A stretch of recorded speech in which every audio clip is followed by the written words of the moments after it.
Welcome to the Makers of MidCity podcast. I'm your host, Clark Dunn. And I'm Nadia Niakasri, the Director of Development for RCP Companies, the developer of MidCity District. Awesome. Well, I'm excited to have this first episode, kind of talking a little bit about what this podcast is all about. I think it's probably a good starting point for us to talk about how we first got to working together and kind of how the podcast kind of came about at the beginning, but we've just now slowly gotten into it. So. Yeah, an evolution of the original idea behind Makers of MidCity, which we've talked about before through the work we've done before. So been working together on how to position RCP as the master developer of MidCity District. And in doing so, we highlight the people behind the district. Yeah. So we've been doing this campaign for a few months now and highlighted people ranging from the project manager of this the building that we're sitting in right now, Madeline Gilmer. She's and she highlighted a lot about being a woman in construction, to the community manager of the same building.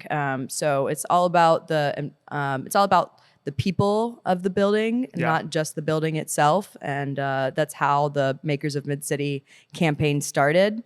Because the place is nothing without the people. For sure. And I think, the goal of the podcast is to expand upon what we've already started, like you mentioned, and then also highlight a variety of other people. I mean, we've fortunate, like this is the first episode you're hearing from us, but we've recorded a few other episodes already to kind of get started. And we've highlighted an assortment of people. Talk a little bit about kind of, how it's not just the makers that are within MidCity, it's everyone that's kind of had a hand in making MidCity what it is. And it's showcasing a wide assortment of industry experts and leaders here in the community. Yeah.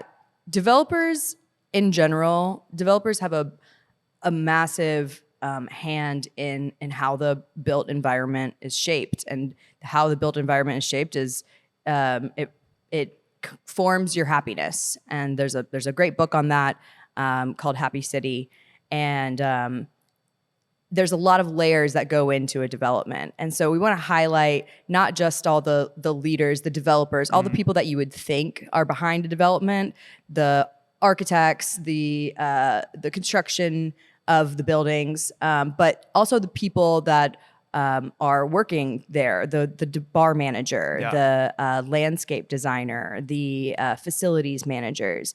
We want to talk about like everybody's hand in making a district like MidCity. It's a 140-acre district. Wow. It's a massive district, and it's a community in itself. And we want to highlight that part of MidCity, not just the products and the demand, and come to this event, but it's the relationships that we're building and the community that we've already been building since the start of the camp, and how that kind of kicked off MidCity.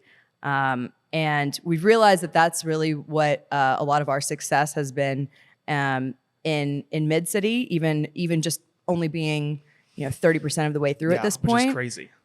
It's really about relationships and community. And so we want to highlight the people that make up MidCity District, all the different makers, creatives, thinkers, dreamers, doers of this massive district. Yeah. And I think what's interesting too, it's like you said, you're only a third of the way through. And I think sometimes for the listener that's maybe listening to this or watching this, that you think that, I'll just wait for until MidCity is complete before I go. There's so much construction happening.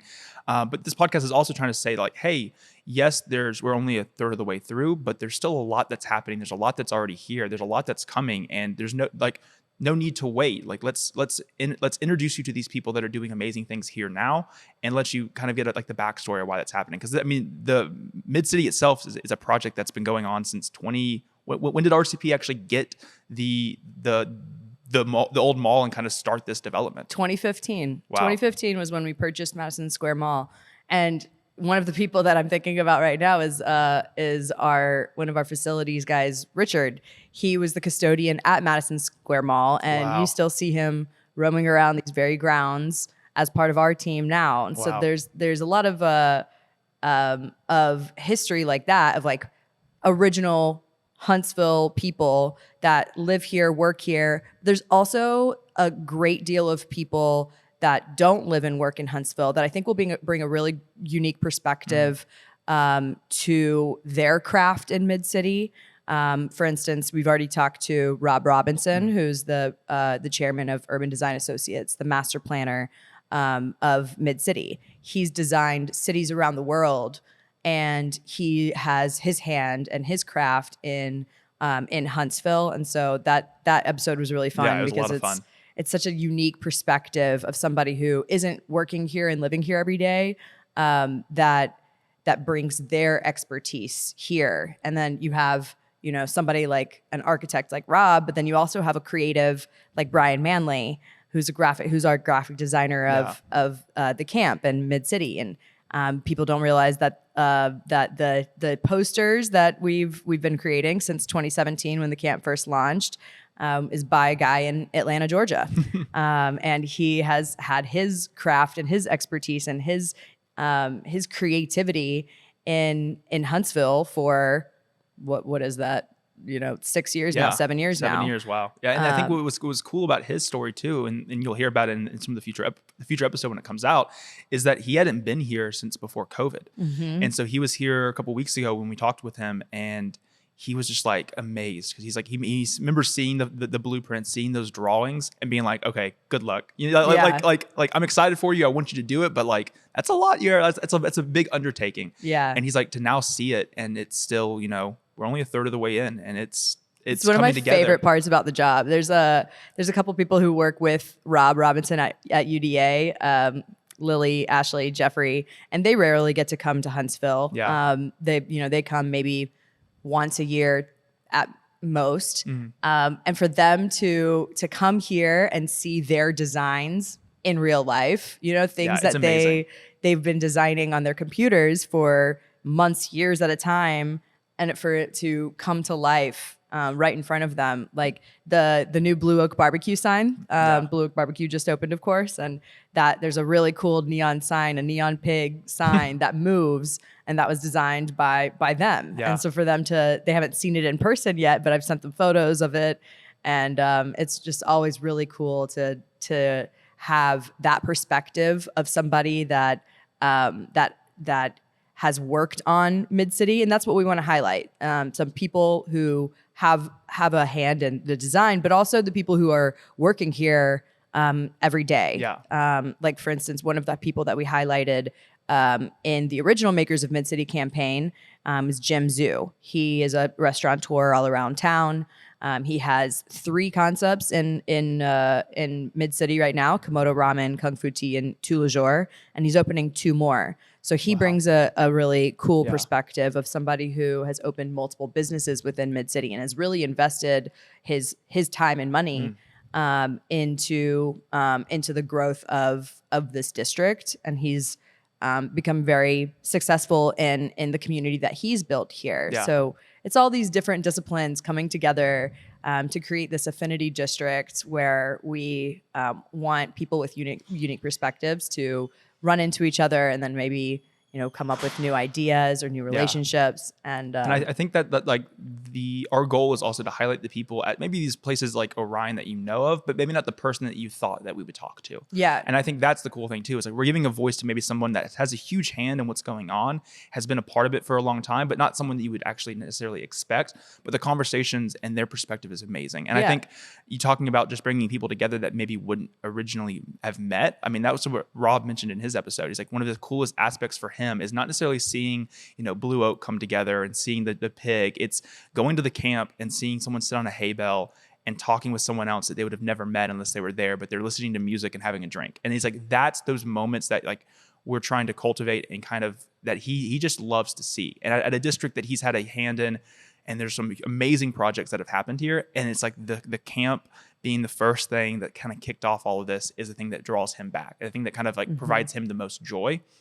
And Brian talked about it too, like being at his hotel and seeing artwork that he created in the elevator and saying, man, whoever designed that did a really good job. And then be like, wait a second, like that's me. Like I did that. And he's like, it's a cool thing. And like being able to be down at coffee shops and seeing his designs, he's like, that's what's the cool part. It's like, I don't get to come here all the time. I don't get to see this all the time. But when I'm out and about in the community, it's like it's a cool opportunity for him just to be like, wow, like this has come so far. It has staying power. Yes. It has staying power when you highlight these people and talk to these people who get to see their craft come together to create something like MidCity. Like it's all these. It's my favorite part of my job is I'm not the expert, but we bring Yeah. in these teams of experts together to create these 18 city blocks. We're literally creating a mini city here. Yeah. And that's everybody from the manager of Trader Joe's who moved here to help open Trader Joe's, to the people who are building this park behind us, Yeah. to people on our team like Sarah, who is our landscape designer. She helps make it when you're walking from one side of the district to the next. We want it to feel like a lush garden. Yeah. So she's the one that is picking all the plants that you see. It's not something that you would think about as it's something that, like, and I think that's like we're trying to showcase on this. It's Exactly. Hey, it's not just trying to bring in these people or bring in these businesses to be like, hey, we got this at MidCity.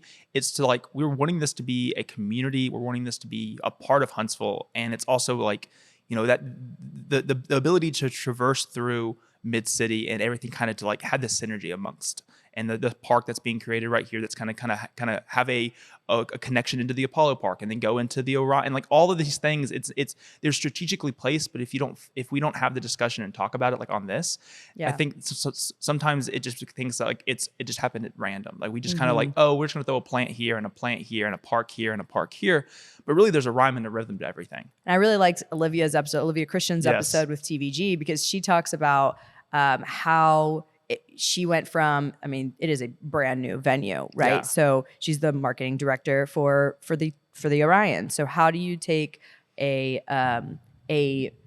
brand new amphitheater and get butts in seats for those concerts? And they're building it from the ground up. It's like there was a blank canvas and they're building this concept. I think her episode was super unique too, just because, she's a Huntsville native. Me and you are both Huntsville natives.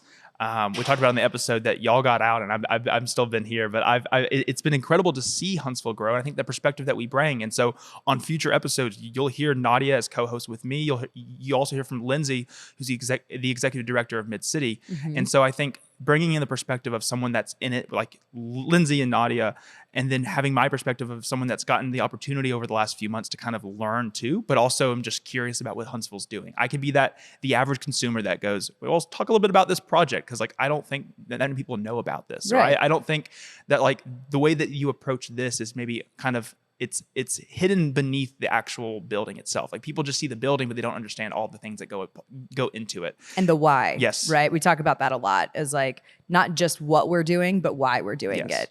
And I think, future episodes, like I said, we've recorded a few already, so we're excited to kind of get that out there for y'all to listen to. We're excited that hopefully this episode kind of gives you a little bit of a backstory about how the podcast came about. You can be sure to connect with us on Instagram and Facebook. We'll have links in the episode notes. Wherever you're listening to this, be sure to subscribe. Leave us a comment. We want this podcast to be a place that you're eager and interested in learning more, and that every episode you're excited for. We'll have videos on YouTube. You can subscribe there too. But I appreciate it. This has been fun, and I'm excited to kind of get this podcast launched. Yeah. Hope the listeners enjoy it. Yes.